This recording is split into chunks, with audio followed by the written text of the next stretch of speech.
Vamos ao nosso assunto de hoje. Economia e coronavírus, como encontrar o equilíbrio no combate à Covid-19. Os setores de bares e restaurantes e o setor de eventos, enfrentam uma crise enorme. O que pode ser feito para preservar os negócios, os empregos nessas áreas tão importantes para a economia? Aqui no estúdio estão com a gente Paulo Solmuth, presidente da Abrazel, a Associação Brasileira de Bares e Restaurantes. Paulo, muitíssimo obrigado pela participação. Bom dia. Bom dia, um prazer enorme estar aqui.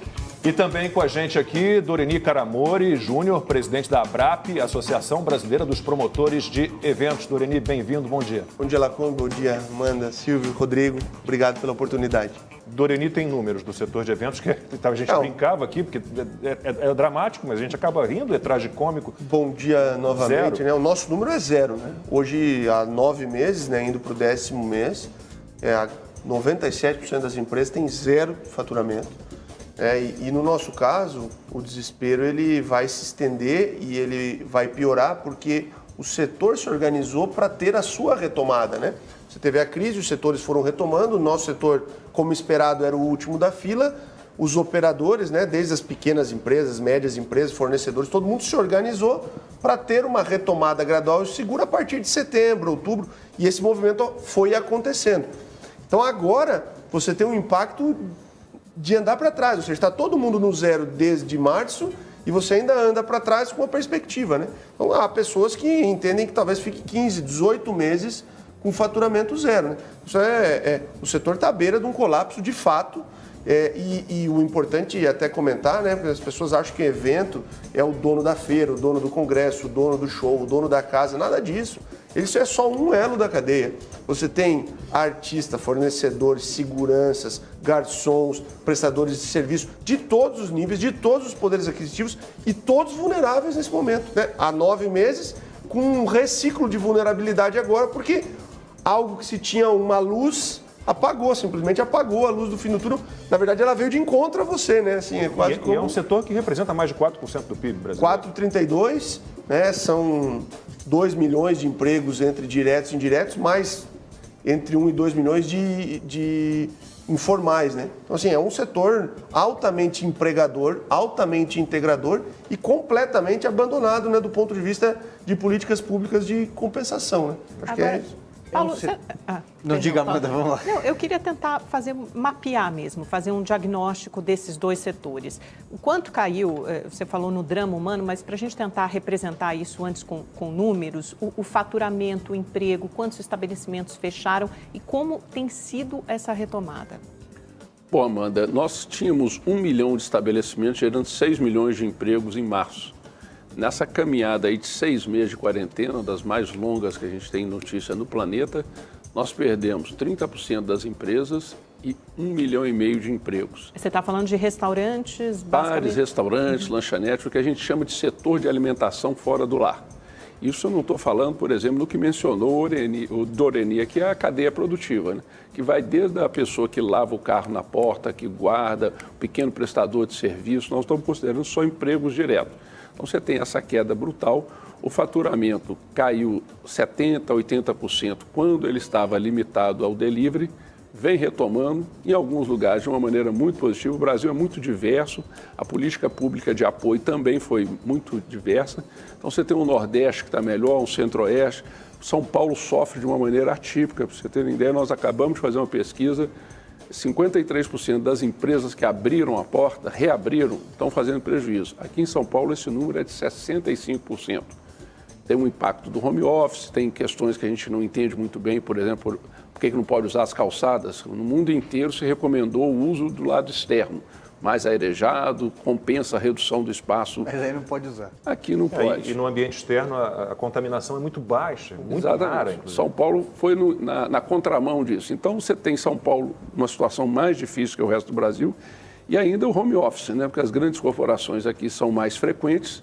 Então você tem regiões, por exemplo, da Faria Lima, Alphaville, o entorno ali da Paulista. O Rio de Janeiro sofre na Rio Branco, na região da Rio Branco, que lá não tem moradia, é só empresa. É um deserto, não só para bares e restaurantes, para todo tipo de comércio. Então, aqueles que dependiam das pessoas que estão ali trabalhando e que saíam do trabalho para almoçar nas redondezas, esses, Acabou. a crise foi. E a notícia boa é para o pequenininho, Silvio. Esse cara que fatura menos de 10 mil, que não são poucos, são mais de 200 mil empresas no Brasil. Esse, por causa do benefício, R$600, o bem, né? Estão faturando 100%, 120%. Então, nós temos um Brasil muito diverso. Pequenas lanchonetes, restaurantes pequenos, Pequenas do prato feito. Comércio de bairro muito pequenininho, tão melhor. Então, felizmente, a gente teve esse lado positivo. De alguma forma, o que o Paulo traz é alvissareiro no meio de todo esse cenário trágico, mas o que me preocupa muito é o setor do Doreni, né? Porque a gente fala em eventos, você tem congressos, você tem feiras, você tem shows, você tem, enfim, uma infinidade. É um setor motor da nossa economia, é um setor que emprega muito, é um setor, sobretudo, que também está atrelado ao turismo, movimenta, por exemplo, o setor hoteleiro, os restaurantes, mas também o setor hoteleiro de tabela, totalmente movimentado, aviação, né? A minha pergunta, Doreni, porque a impressão que eu tenho é que é um setor também que foi deixado de lado, escanteado, talvez o setor mais escanteado pelos governos estaduais.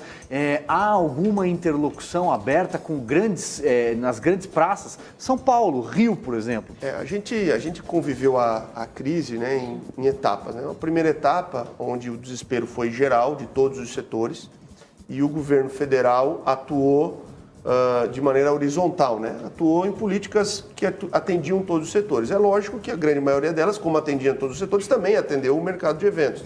Então você tem lá a extensão, a redução e suspensão dos contratos de trabalho e etc. Então, governos municipais e estaduais trabalharam muito a contenção da pandemia e poucas medidas compensatórias. Então esse foi o primeiro gap que atuou também em todos os outros setores, mas no nosso. E aí teve o início de uma retomada. Todos os setores se organizaram, apresentaram protocolos, o nosso também. E nessa hora a gente teve o primeiro preconceito setorial, vamos dizer assim, né? Deixa eles para o final da fila. Ou seja, você tem um shopping, uma feira que tem o mesmo nível de risco, o mesmo nível de contágio, shopping poderia funcionar, feira não poderia funcionar. A igreja e um congresso com o mesmo nível de contágio, a igreja poderia funcionar, congresso não poderia funcionar. Então você teve aí um certo preconceito setorial. Mas ainda nesse momento você via a fila andando e como você via a fila andando, chegaria o momento do nosso setor, que esperou com paciência, até que agora, com a nova quantificação dos números, grande parte decorrendo do processo eleitoral, você paralisa o nosso setor, que era o único que não estava em atividade, paralisa completamente qualquer iniciativa de retomada, tira as perspectivas para frente e não cria medidas compensatórias. Você tem, por exemplo, o modelo europeu. Assim que eles retomaram o processo de medidas restritivas, ato contínuo, medidas compensatórias. Portugal, por exemplo, crédito com parte em fundo perdido para pagar a folha de pagamento, sustentar os empregos sem precisar devolver para o Estado. Ou seja, você atuou rapidamente. E lógico, a gente tem interlocução com o governo federal, tem respeito do governo federal, mas ainda não tem as medidas. E aí é o nosso desafio, buscar essas medidas compensatórias. Na verdade, não são compensatórias, essas são medidas de salvamento. O setor, se deixar do jeito que está, colapsa.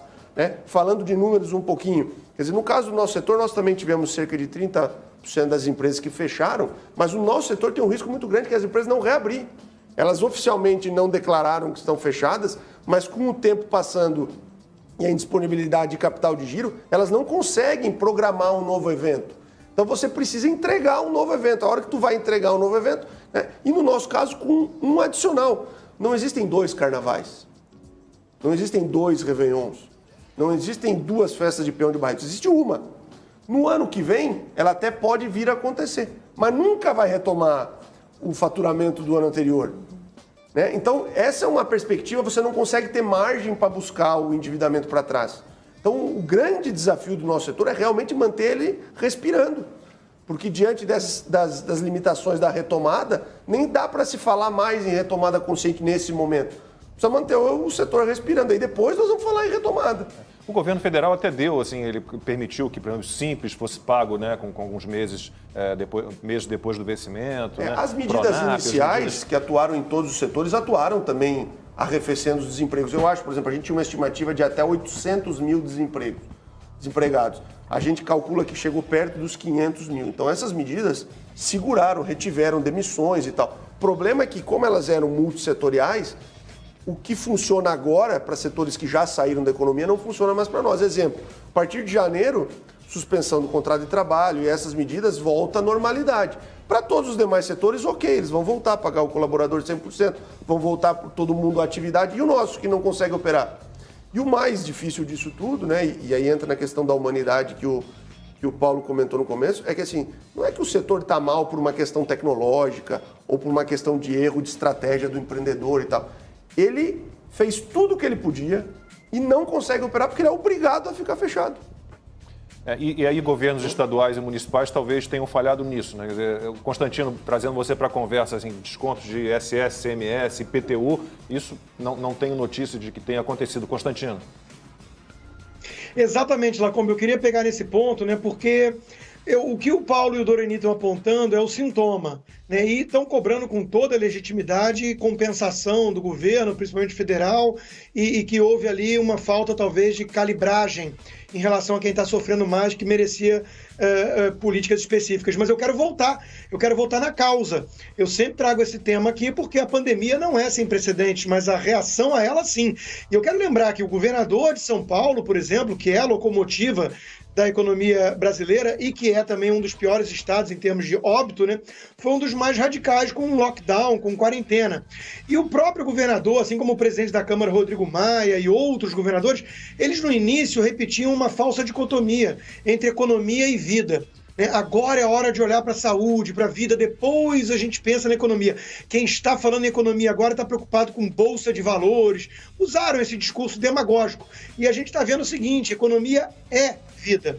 São negócios que às vezes a pessoa dedicou a vida inteira, um negócio familiar, e a pessoa entra em desespero se não puder operar. E como mostrou o Doreni, há falta de critério objetivo. Tem coisas que reabriram, tem coisas que não reabriram. Então, eu queria que ambos pudessem falar um pouquinho mais sobre as causas.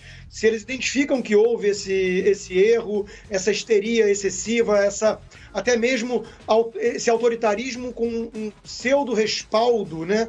É um manto de ciência por trás, mas que hoje a gente percebe que não era tão científico assim. Então, voltar um pouquinho nas origens para a gente não repetir. O que passou, passou. Não volta. Eu concordo com o Doreni. Mas nós precisamos, pelo menos, aprender as lições certas para não cometermos os mesmos erros na frente, porque pandemias vão continuar acontecendo.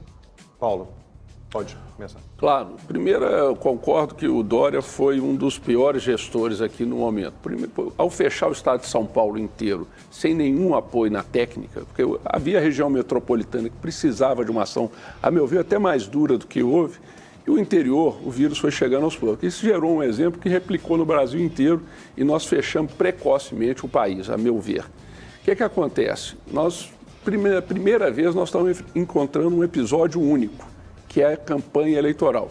Nós tivemos mais de 5 milhões, de 5 a 10 milhões de pessoas contratadas trabalhando em campanhas municipais. Isso gerou um repique no Brasil inteiro.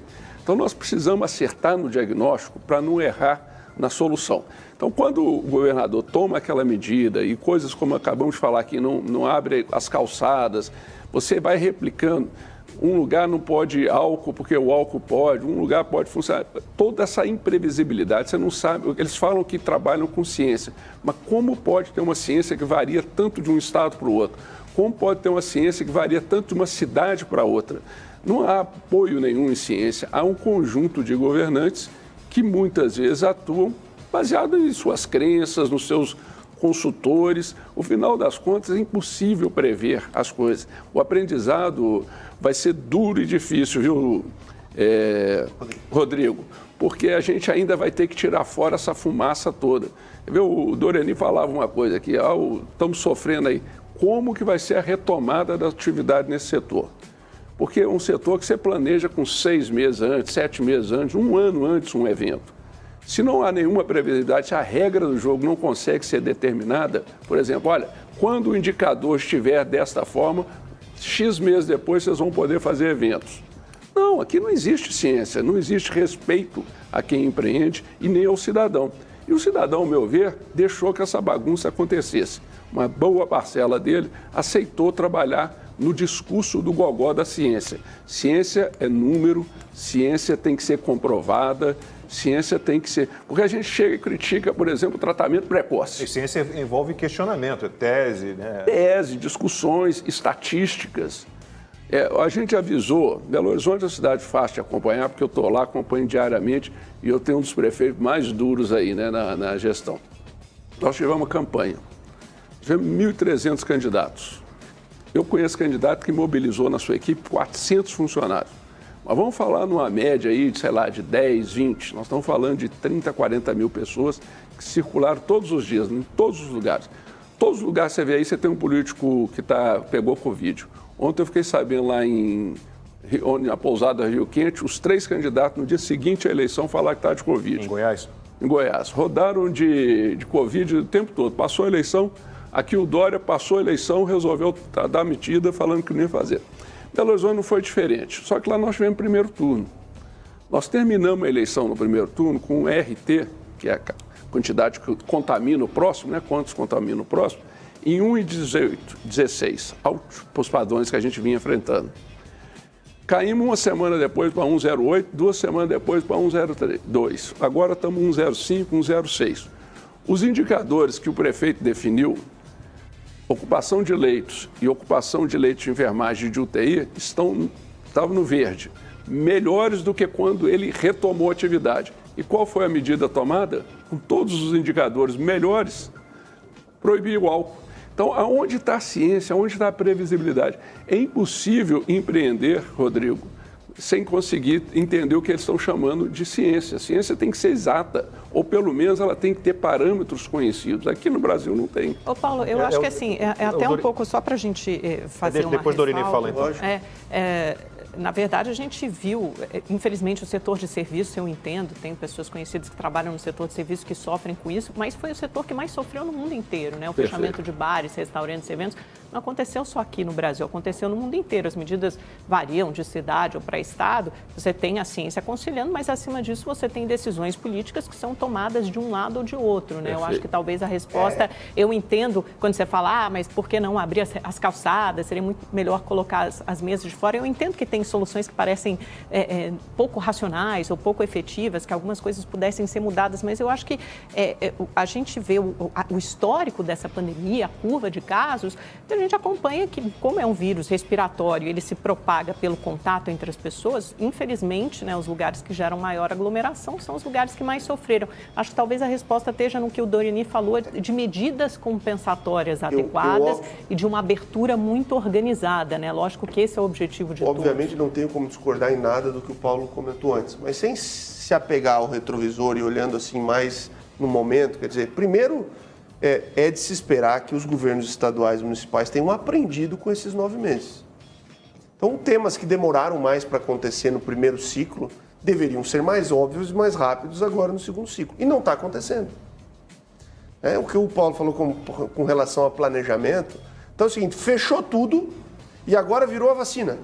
Todos os indicadores que se usavam para estabelecer fases de retomada e tal sumiram. Mas não fechou tudo, né? Na verdade, você só retrocedeu. Estou falando por São Paulo, né? Cada estado tem uma medida diferente. Você retrocede uma etapa porque os critérios lá que eles identificaram, o número de internações... Tudo o que fechou não se redesenhou como abrir. Eu vou dar um exemplo.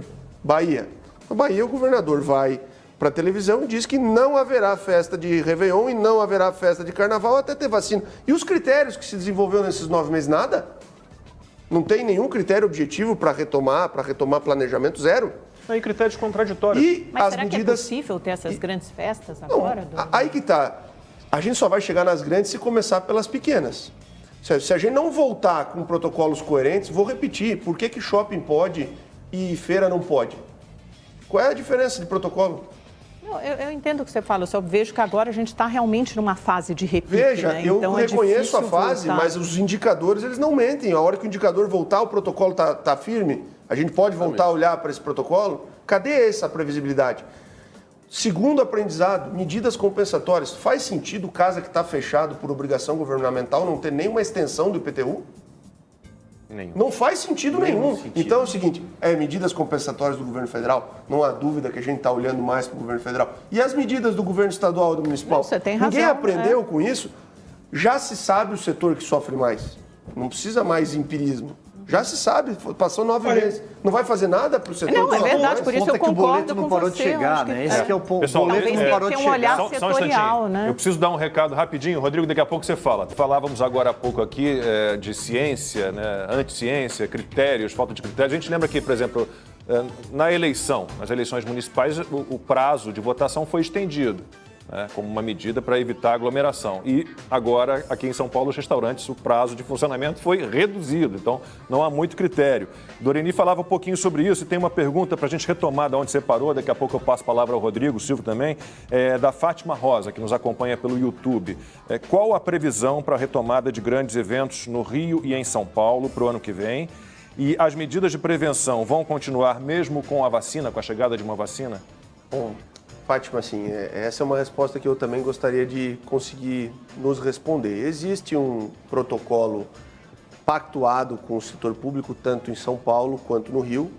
Em São Paulo, o governador e o prefeito não afirmam que a continuidade dos mesmos critérios pós esse segundo ciclo aí, né? Mas teoricamente é na bandeira verde, né? Você tem alguns eventos de menor capacidade já podem ser feitas no amarelo, depois o verde, os demais eventos, né? E os eventos de grande porte seria o final da bandeira verde, mas sem confirmação agora a partir desse novo ciclo. O Rio de Janeiro ainda está permitindo nesse momento eventos com algum distanciamento, né? Então você tem a Genesse Arena, por exemplo, que é nosso associado lá, fez esse final de semana um protocolo com distanciamento de 1,5 m. Não é os eventos com as mesmas características que a gente observava antes, pré-pandemia, mas, de certa forma, permite o funcionamento. E, lógico, que há aí, vamos dizer assim, uma expectativa de que com os indicadores da pandemia voltando a cair, a gente volte com o processo de retomada, mas do ponto de vista prático, né, há muitos eventos que só poderão ser feitos depois da vacina, infelizmente.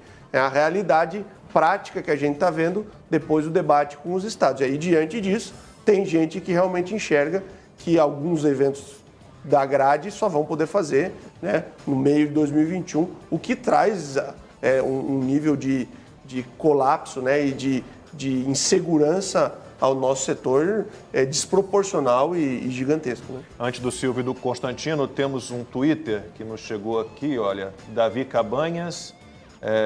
Minha esposa e eu fomos afetados. Ela é da área de hotelaria e eu da área de eletrônicos. Como muitas peças de reposição são de importação, com a alta do dólar, os custos subiram muito. A sorte é que eu tinha um pouco de estoque dolarizado e ajudou a salvar 2020. Bom, pegando aqui o gancho do setor de hotelaria, né, que tem uma ligação com bares e restaurantes, que tem uma ligação com eventos, outro setor que sofreu muito. Sem dúvida, hotelaria, companhias aéreas, né?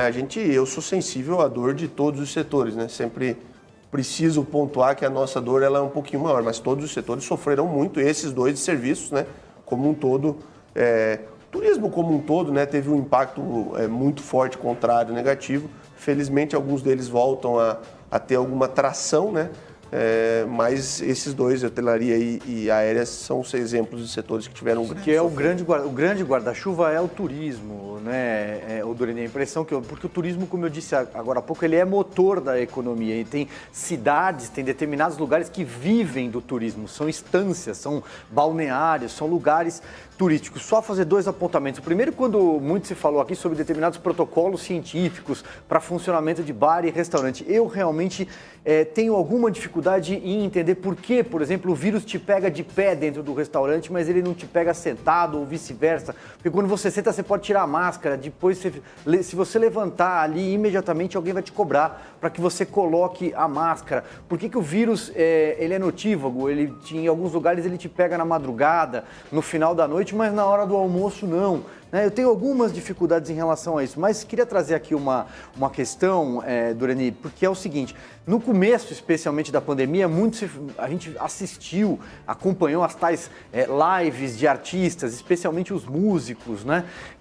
De que forma esse segmento dentro do segmento, vamos dizer assim, conseguiu se reinventar, conseguiu encontrar alguma forma de sobrevivência na pandemia? Essas medidas foram, àquele momento, importantes para que alguns operadores, né, alguns players da cadeia de entretenimento conseguissem ter algum tipo de renda. Isso rapidamente caiu, né, foi uma realidade, lives, depois drive-ins, foram realidades muito pontuais, assim, né, que obviamente na tentativa de sobreviver, você reorganiza seus ativos, mas tanto a classe artística que conseguiu fazer algumas lives, foi uma minoria de artistas dentro do universo de artistas no Brasil, e mesmo essa minoria já não consegue mais isso, quanto a classe de produtores de eventos que conseguiu fazer alguma coisa de drive-in também, mexeu muito pouco ponteiro em termos de número, e pensando no tamanho do setor de entretenimento, atingiu uma minoria muito especial, assim, muito pontual. Assim. O setor como um todo praticamente não conseguiu ser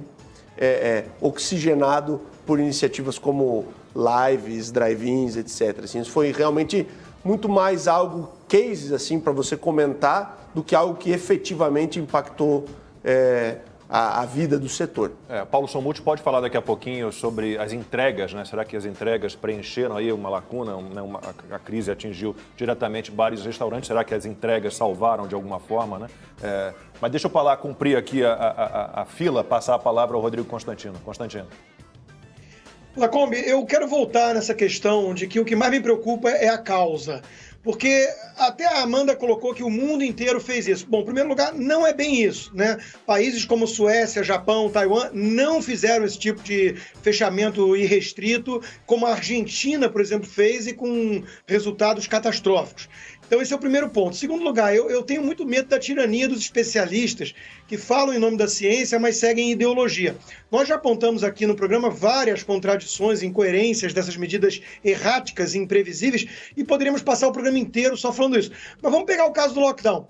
Se ele foi bem sucedido, para que nós estamos falando de uma segunda onda? Se ele não foi bem sucedido, por que então que nós vamos repeti-lo na tal segunda onda? Então falta lógica elementar. Aí eles sempre vão argumentar assim, teria sido ainda pior se não tivesse feito. Isso não é um argumento científico, isso é um argumento contrafactual de quem defende ideologias, né? Então, veja, UTI cheia é a realidade do povo brasileiro. Né? Parece, de repente, que só se morre de Covid no Brasil. Morrem 60 mil pessoas por homicídio, 30 mil pessoas por acidente de carro, e nem por isso nós fechamos as estradas para impedir mortes. Então, de novo, eu sou economista, eu lido com um trade-off, com um custo de oportunidade. Nós estamos, sim, aderindo a uma histeria que está levando a uma tirania dos especialistas que falam em nome da ciência, não ligam para vidas humanas, como de fato estão sendo destruídas por conta dessas medidas drásticas, e eles dobram a aposta diante do fracasso das medidas que eles defenderam. Então, eu estou mais preocupado em repetir sobre esse problema da causa, porque sem esse diagnóstico correto, como colocou o próprio, acho que foi o Doreni, não sei, mas sem o diagnóstico correto, nós vamos insistir numa receita totalmente equivocada. Paulo, quer falar um pouquinho? Acho que foi você que falou do diagnóstico errado. Sim, né? sim. Eu só queria voltar rapidinho na Amanda lá e fazer a ponte com o Rodrigo. A condução mundo afora não foi semelhante ao Brasil. O Brasil é totalmente fora da curva. Mesmo na Europa, lá você tem 60 dias, aonde foi mal, agora está tendo repique lá em 6 ou outros lugares. Aqui é tudo errático. E vamos falar do shopping. Lá fizeram um lockdown muito mais severo do que aqui, né, Paulo? Sim, fecharam cafés, bares, sim, restaurantes, a gente vê lugares tradicionais como por isso Paris, que eu estou te dizendo que não foi igual. Não foi igual, a receita não foi igual. Foi até pior o lockdown. Lá eles estavam 2 meses atrás, eles foram pegos de surpresa, aqui a gente já tinha muita coisa para aprender. Agora me explica, por exemplo, algum lugar abre o shopping para 24 horas para espalhar. Outra cidade, nós estamos falando das 2 maiores do país, reduz para 10 horas. Um prefeito abre, por exemplo, em Belo Horizonte, restaurantes não pode ter bebida na hora do almoço, pode ter a partir das 17. Vai encontrar paralelo nisso no mundo. Ele abriu shows para 600 pessoas e não permitiu, no mesmo período, batizado para 20. Se você imaginar que há alguma racionalidade no que a gente enfrenta, e o que o Dorani coloca aqui, se você pelo menos tem que conhecer a regra. Porque se há ciência, você olha, quando isso acontecer, vocês encontrarão esse cenário. Não é isso, é da noite para o dia. O governador fala que não vai fazer nada, passa a eleição, faz. O outro chega na sexta, faz uma regra para a segunda. Eu acho muito complicado, vocês não estão entendendo, porque a gente está olhando do seu ponto de vista, o que acontece, o repique.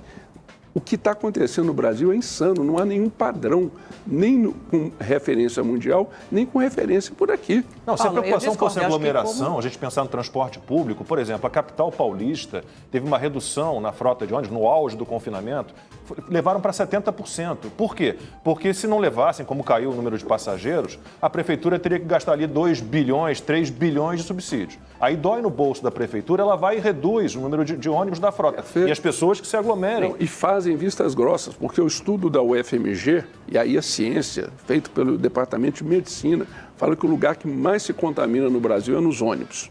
Para vocês terem uma ideia, restaurante ficou mais seguro nesse estudo do que supermercado. Ninguém fala no resto. E aí a gente volta à discussão, não estou dizendo que os protocolos não devem ser observados, não estou dizendo que algumas pessoas ou muitas bobearam, não tomam cuidado. Eu sou absolutamente cuidadoso com uso máscara o tempo todo, não fiz nenhum dia de isolamento, mas não peguei Covid até hoje, já fiz vários exames, não frequento lugares com os outros sem usar máscara, ou seja, o protocolo funciona. Agora, a gente investiu muito pouco em educação e a gente investiu muito no que eles estão chamando de ciência aí, que é super complicado. Então, essa questão, mas eu queria voltar um ponto aqui de uma outra abordagem, rapidinho, só para pautar uma. É a questão do desequilíbrio na conta. Porque você colocou, lá fora já se sabe quais setores pagaram a conta, mas lá fora, tanto na Europa quanto nos Estados Unidos, entende-se que a sociedade foi beneficiada como um todo e a conta foi desproporcional. Então, busca-se dar apoio àqueles setores que pagaram uma conta maior. Por exemplo, com perdão, empréstimo sem ter que pagar. O governo americano acaba de conduzir uma proposta desse tipo. Setor de bares e restaurantes, lá entretenimento, que é o turismo aqui, está se propondo perdoar a dívida. O que foi emprestado vai ser perdoado. Porque o benefício, em tese, foi para a sociedade como um todo, o isolamento. A conta está vindo para uma parcela da sociedade de uma maneira muito intensa. Nós temos 56% das empresas no Brasil que ganharam com a pandemia. Nós temos empresas que geraram multibilionários. E nós temos empresas, como as que a gente está representando aqui, que geraram, inclusive, perdas de vidas, né? No extremo de alguns que entregaram os pontos. Então, nós temos gente... Essa situação tem que ir para a discussão. Eu trouxe esse tema para o Guedes. Ele disse, no primeiro momento nós vamos tratar de maneira, ministro Guedes, geral, mas nós vamos dar atenção a vocês. E a mesma coisa nós levamos a cada governador e a cada prefeito. Esse assunto precisa voltar. E não volta. E eu quero complementar ao tema do Paulo. Primeiro, essa questão de você ter setores que se sacrificam em nome da coletividade, né? Nada mais legítimo do que enxergar esse setor e planejar ele especificamente, compensar. E mais do que isso, você tem também exemplos positivos que podem ser expandidos. Você tem lá os R$600 aos vulneráveis, né? 600, depois 300 e tal. Não há dúvida que você, atuando nos vulneráveis, fez com que toda a cadeia econômica permanecesse ativa. Nesse momento, há setores econômicos vulneráveis. Se você não atender esse setor, os demais setores passam a ser prejudicados, né? Eu reconheço a vulnerabilidade de outros setores, mas vamos pensar no nosso, que é o mais vulnerável, sem dúvida, até o próprio Ministério da Economia já testou. São 4,32% do PIB. Vamos supor que o setor inteiro morra, que é uma perspectiva se nada for feito. São 4,32% de redução de arrecadação para frente, né? Quer dizer, o governo vai deixar perder 4,32% e os impactos indiretos disso, ou vai atuar rapidamente nesse setor que é o vulnerável para não deixar a cadeia toda morrer? Então, por esses dois argumentos, esse que o Paulo trouxe, de você ter um setor sacrificado, ou alguns sacrificados em nome da coletividade, e pelo argumento de que você tem que atuar no vulnerável para não cair o todo, já com caso concreto no Brasil, no caso das pessoas físicas de R$600, quer dizer, nós somos obrigados a olhar setorialmente. O Paulo foi muito feliz em comentar. O Ministério da Economia, que conduziu essa questão econômica, veio com um discurso de ser horizontal até um momento e depois trabalhar pontualmente nos setores. Chegou a hora. Na verdade, já passou da hora, né? Mas não querendo olhar só para o retrovisor e vamos olhar um pouco para frente, agora é hora de atuar nesses setores. Não, e a arrecadação de impostos caindo, obviamente, você vai, né, deixar os serviços públicos essenciais à mercê Coisa dessa muito queda. simples, Pode ou seja, ou a gente prejudicar atua aqui agora ou quebra o saúde, setor. segurança pública, educação. Exato. E aí, cadê o dinheiro? Né? E nós eu vamos acho jogar mais uma quantidade de vulneráveis para ter que algum dia receber os R$600 para viver. Eu acho que é o caminho, é esse que você está apontando, Dorine. Talvez fazer políticas setoriais, aí você tem que conversar com todos os níveis estaduais, né? Eu entendo o que o Paulo fala e quero deixar claro que, obviamente, eu me solidarizo com todo mundo que trabalha no setor de serviço, porque gera milhões de empregos, gera renda, sustenta famílias, e é óbvio que esses setores têm que respirar, como disse o Doreni, tem que chegar até 2021. As políticas de lockdown na Suécia, por exemplo, o Constantino citou, mas hoje, por exemplo, eles estão proibindo justamente a venda de bebidas alcoólicas à noite e o fechamento de bares e restaurantes, contrariando as políticas que eles fizeram na primeira onda, justamente reconhecendo que é preciso ter alguma política, porque eles tiveram o número por mortes de 1 milhão muito acima dos vizinhos escandinavos e de outros vizinhos. E agora eles estão implementando políticas um pouco mais duras, proibindo eventos com mais de 8 pessoas. Então, quer dizer, o resto do mundo vem adotando. Hoje tem um vídeo da Angela Merkel, premier alemã, circulando, dizendo que, olha, a gente precisa fazer medidas duras se a gente quiser passar o Natal com os nossos avós sem contaminá-los. Mas eu quero aproveitar É isso óbvio aqui. que há incoerências em todos esses planos. Mas em seguida isso, a Alemanha lançou uma política para salvar o setor da economia criativa Exatamente, gigantesca. por isso a resposta está aí. Eu acho que assim, tá nesse sentido de lançar uma política setorial com desoneração de impostos, com perdão de impostos, ou então com crédito também para o setor, talvez estender algum tipo de programa de emprego para o setor de serviço, para a parte da economia mais vulnerável. Deixa eu dar um recado para o pessoal que acompanha a Opinião no Ar, daqui a pouco mais participações dos espectadores do programa. 12h36, horário de Brasília. Agora há pouco eu falei das entregas, né? Como é que as entregas, né, salvaram um pouquinho o setor de bares e restaurantes. E tem uma pergunta de uma espectadora do Opinião no Ar, que nos acompanha pelo YouTube, a Jéssica Pardier. Eu vou passar para o Paulo Somuti a pergunta dela. Qual foi o impacto das entregas de comida e bebidas? Ajudou o setor?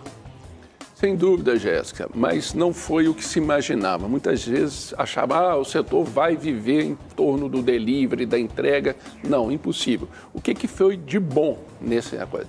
Primeiro, manteve as empresas operacionais. O que eu chamo isso? Em condições de reabrir portas. Porque aquelas que não puderam manter o mínimo de seus funcionários, os freezers funcionando, acabaram não retomando suas atividades. A crise trouxe coisas boas também, por exemplo, acelerou a digitalização no setor, muitas empresas passaram a viver melhor, aprender a vender por aplicativos. Criou-se no Brasil um mercado, lá, que era nos Estados Unidos, é muito forte, que é o Peg Leve, que aqui no Brasil praticamente não tinha, né? Alguns chamaram de takeaway, to go, mas isso também foi uma coisa positiva. Esse somatório aí representou 20% a 30% de um faturamento normal e manteve ali a empresa em condições de retomar. Muito importante, já caiu, quando abriram as portas, caiu 40%, mas substituiu pelo salão e eu acho que o consumidor ganhou com isso também. E vocês negociaram com os aplicativos de entrega? Houve uma negociação, não houve? Sim, houve. Na verdade, a gente teve muita solidariedade da cadeia produtiva como um todo, as grandes empresas de bebidas, de alimentos, as de delivery. Todo mundo ajudou nesse processo. As taxas foram melhores, é claro que a gente não está falando tão boas, a gente tem uma discussão grande aí, né? As taxas são consideradas caras, a gente está trabalhando muito em torno desse tema, mas houve bastante solidariedade, isso foi um outro ponto positivo. Muito bem, vamos trazer uma questão aqui então do pessoal que faz aqui o Opinião no Ar com a gente, Lacombe, aliás, agradecendo a nossa audiência multiplataforma, em streaming especialmente, que só cresce todo dia um degrauzinho acima. Muita gente comenta aqui, Doreni, sobre eventos esportivos. As pessoas acham que ficaram tanto tempo trancadas em casa que querem participar de eventos esportivos, querem acompanhar. Imagino aqui que não seja só futebol, Fórmula 1, eventos de luta, UFC, mas também quem pratica corrida de rua, por exemplo, que era um segmento em absoluta expansão no país, campeonatos amadores, torneios. Né? Existe uma perspectiva de retomada de tudo isso? A gente sabe das medidas restritivas, alguns lugares recuando, mas existe uma perspectiva para quem quer sair para a rua, praticar esporte? Ele segue, felizmente ou infelizmente, segue o mesmo pacote dos demais eventos, né? Quer dizer, você tem protocolos específicos negociados caso a caso, sem muita coerência, né? Como o Paulo comentou aqui, em alguns casos já com possibilidade de praticar esportes individuais, etc. e tal. Em outros casos, não, né? Também tem reinvenção nesse mercado, né? Você tem empresas se reinventando, novos formatos, etc., de corridas e tal, mas segue a mesma linha dos eventos, a perspectiva de continuidade, que agora foi estancada em muitos casos e houve algum retrocesso em outros casos. Mas ele segue exatamente as mesmas características, as mesmas dificuldades, os mesmos desafios e o mesmo cenário caótico dos eventos como um todo. Eventos culturais, eventos esportivos, eventos de negócio, todos com as mesmas características, mesmo com as peculiaridades. Evento esportivo tem mais ao ar livre e tal, não sei o quê, mas igual, tu olhar os protocolos no Brasil, eles seguem as mesmas características. Como eu disse, com incoerências, mas seguem as mesmas características. E todos agora completamente afetados por esse momento em que alguns indicadores pioraram, mas a racionalidade do combate piorou muito. Né? Os aprendizados foram esquecidos, as medidas compensatórias esquecidas e, no final das contas, todos acumulando 9 meses, né, de resultados negativos e, no nosso caso, praticamente paralisados. O próprio, quem gosta do ao vivo, né, não vai ver o seu time de futebol no ao vivo há muito tempo e não tem a perspectiva de isso. É um evento esportivo, né? Mas corrida, maratona e etc., todos cancelados, né? Milhares de cancelamentos. E né? o que o pessoal às vezes esquece, só um complemento, é que é o seguinte, você falou, por exemplo, de futebol. Eu, por exemplo, gosto muito de ir ao estádio, né? Aquilo ali não é só o estádio em si, é o entorno do estádio, né? Você tem desde o vendedor de cachorro-quente até o estacionamento, lá come... E o esporte, corrida, vôlei, natação, você tem milhares de esportes que nem o pay-per-view está funcionando, nem o, né? Ou seja, você não tem nada funcionando. Então, o setor de eventos esportivos vive o mesmo colapso dos demais eventos, exatamente igual, com lampejos de possibilidades em alguns casos. Rodrigo Constantino. Lacombe, eu queria trazer para o nosso debate e reflexões aqui uma questão, porque muito está sendo falado sobre medidas compensatórias, e eu sou totalmente solidário a isso, porque são setores que os dois representam aí, que mais sofreram. Mas eu queria que eles trouxessem também para análise a questão das reformas estruturais, né, da agenda. Por exemplo, a questão de flexibilização do mercado de trabalho veio durante a pandemia para facilitar o relacionamento entre patrão e empregados e reduzir demissões. Se isso funciona durante a pandemia, por que não fica para depois? E várias outras medidas que ainda estão no radar, no pipeline, que esse governo trouxe como agenda virtuosa, que está travado ali no Congresso, que está mais preocupado com quem vai ser o sucessor do comandante ali, né? Então eu queria que eles trouxessem para análise quais reformas seriam mais importantes para mudar do ponto de vista de estrutura mesmo, porque a compensação é relevante, mas ela é pontual. Sem dúvida, a agenda de medidas compensatórias, ela é fundamental. Ela passou a ser menos urgente, né? Porque agora a gente está querendo sobreviver, né? Antes a gente lutava pela competitividade, agora a gente luta pela sobrevivência. Mas tem itens fundamentais, a questão da legislação do intermitente, né? Que é um tema que houve avanço e agora há algum risco de retrocesso. Junto a isso, simplificação, né? Não só fiscal. Pega a simplificação regulatória, no nosso caso, é gigantesca. São várias autorizações, vários alvarás. Tem evento que...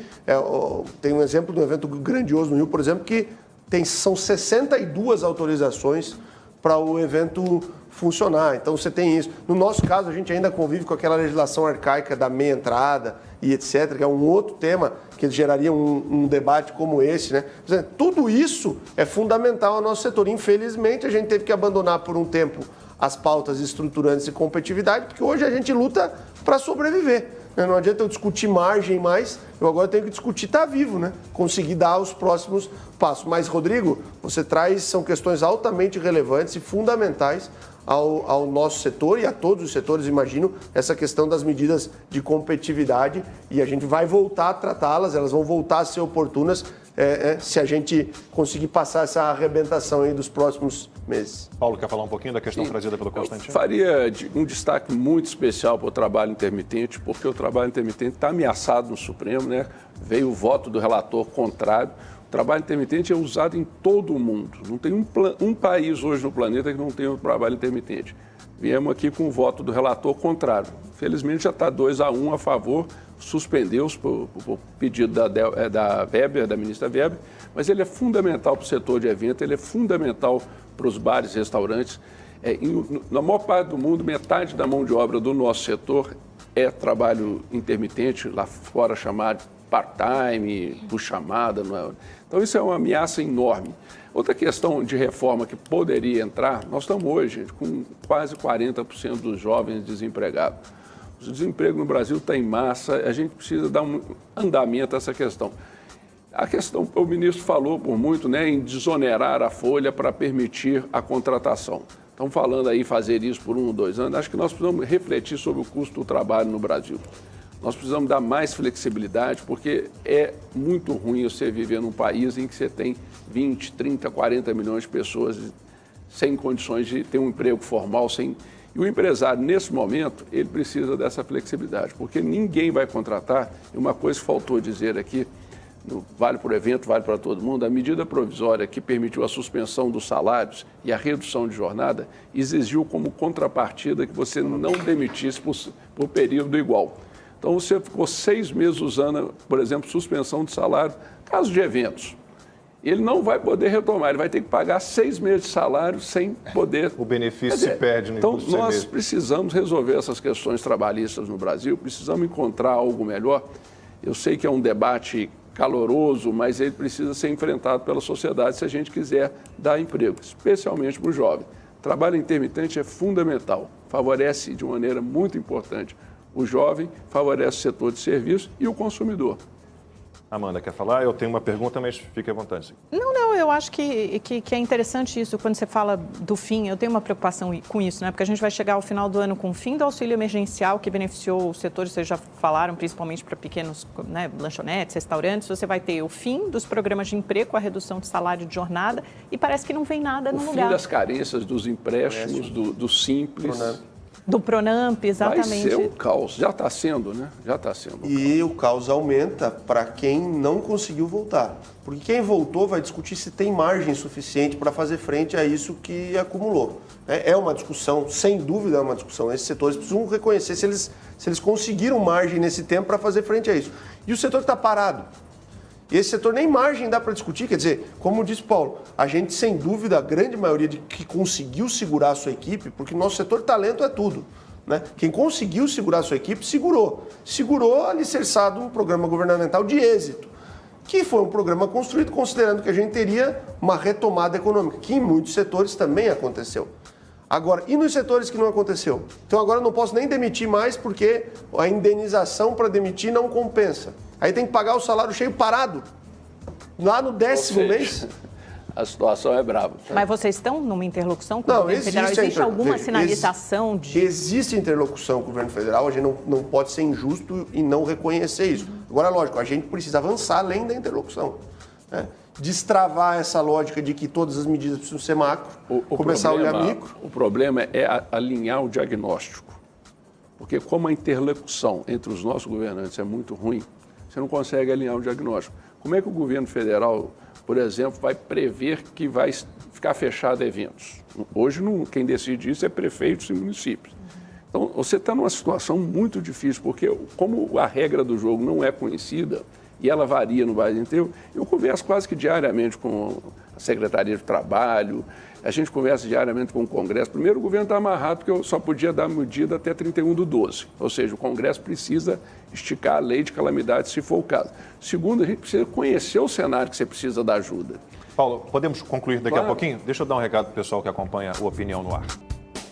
Agora sim, então, considerações finais do Doreni, por favor. Bom, o nosso setor faz coro incompleto, né, em totalidade com o que o Paulo comenta e, logicamente, estende e acrescenta especialmente 2 temas fundamentais. O primeiro é a necessidade da gente ter planejamento e protocolos claros de retomada, de vacinação. Tudo isso impacta na vida do nosso setor. Quanto mais clareza, menor o impacto econômico financeiro. Então, esse é um tema. E o segundo tema é que, de fato, nesse momento, o setor de eventos é o setor vulnerável da economia, precisa de uma atuação rápida, prática e objetiva dos governos em todos os níveis, especialmente o governo federal, para injetar liquidez que não faça com que o setor colapse.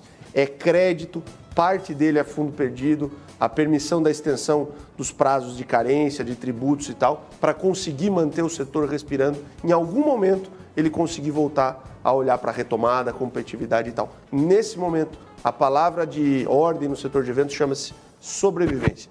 E é nessa direção que a gente precisa continuar trabalhando. Rodrigo Constantino, suas considerações finais. Lacombe, concordo com ambos. O senso de urgência é fundamental, né? Tem empresas indo à falência, à bancarrota. É fundamental compensar de alguma forma essas medidas que eu considero drásticas demais, autoritárias e não científicas, como lockdown e tudo mais. Espero que isso não se repita. O governador aqui da Flórida já disse que nunca mais na vida faz lockdown. A segunda coisa é retomar a agenda de reformas, porque aí é o que vai dar mais competitividade a longo prazo. Facilitar a demissão significa facilitar a contratação. O Paulo citou os jovens, né? O maior contingente de desempregado é dos jovens, porque estão chegando no mercado sem a devida produtividade. Quando você coloca um bar lá em cima, né, é óbvio que são os jovens que vão pagar um preço. Então é fundamental enfrentar essas máfias sindicais no Brasil. Aí nos Estados Unidos ficou mais fácil, né? Milhares de empregos foram perdidos, mas a recuperação, milhões, na verdade, a recuperação foi rápida, porque é isso que você falou, né? É fácil demitir, é fácil contratar. E eu espero que a gente tinha uma expectativa que o turismo nacional crescesse muito. Espero que a situação melhore, que as restrições sejam reduzidas ou acabem e que a gente tenha esse aquecimento do turismo interno aqui, turismo no Brasil. E isso vai impactar positivamente, como claro. política pública, né? Não, mas imagina. Como política pública. Que tá tudo porque ligado, o que vai acontecer exatamente, a hotelaria, são os restaurantes, são os eventos, né? O esporte, está tudo absolutamente interligado. E como são poucos lugares no mundo que estão abertos a receber turistas estrangeiros, né? A gente tem essa expectativa, essa esperança ainda, né? De que a situação melhore, que a gente tenha nesses próximos meses de verão. O verão está começando aí, que é dia 21 de dezembro, normalmente, não sei. Agora, mais na segunda parte aí de dezembro, começa o verão. E que o brasileiro se anime para viajar pelo país, para conhecer o país, para visitar Belo Horizonte, Santa Catarina, onde vive Doreni, que são regiões maravilhosas. E é isso, gente. Amanhã a gente está de volta, 11h45. Doreni, muito obrigado. Paulo, muito obrigado. Rodrigo Constantino, Silvio, Amanda. Amanhã a gente volta às 11h45. Até lá.